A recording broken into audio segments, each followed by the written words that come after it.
Pipe कहते हैं, मतलब कि कितने एमएम के व्यास के अगर पाइप यूज कर रहे हैं तो उसको हम पाइप कहते हैं। यहाँ पे हम आप लोगों को एक चीज समझाना चाहेंगे कि जो हमारे पाइप होते हैं और ट्यूब होते हैं उनमें बहुत एक बड़ा डिफरेंस होता है कि किसको हम पाइप कहेंगे और किसको हम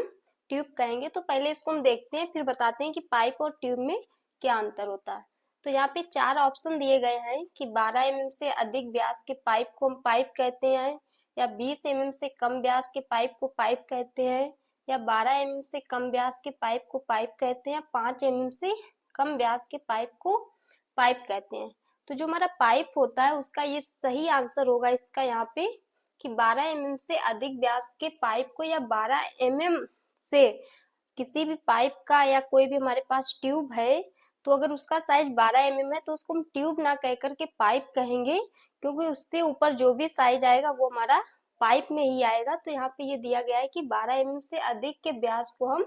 पाइप को पाइप कहते हैं, और 12 एमएम से अगर कम का कोई व्यास है तो उसको हम कहते हैं ट्यूब। और एक चीज यहाँ पे और देख लीजिए कि पाइप और ट्यूब में डिफरेंस क्या होता है। तो जब भी हम किसी पाइप का साइज लेते हैं तो उसके हम लेते हैं इंटरनल डायमीटर से, और अगर हम किसी ट्यूब का साइज लेते हैं तो उसको हम लेते हैं उसके एक्सटर्नल डायमीटर से। तो यहाँ पे ये इसका बहुत बड़ा एक डिफरेंस है कि, और आप लोगों ने देखा होगा कि कहते हैं कि कंड्यूट पाइप, तो जो 12 एमएम से कम व्यास के पाइप होते हैं उसको हम कहते हैं कंड्यूट पाइप। जैसे कि आप लोगों ने पढ़ा होगा कि हेक्सा फ्रेम जो हमारा होता है वो बना होता है माइल्ड स्टील की कंड्यूट पाइप का। तो वो चीज वहां पे वही दी गई है कि 12 एमएम से अधिक के व्यास के जो पाइप होते हैं उनको हम पाइप कहते हैं।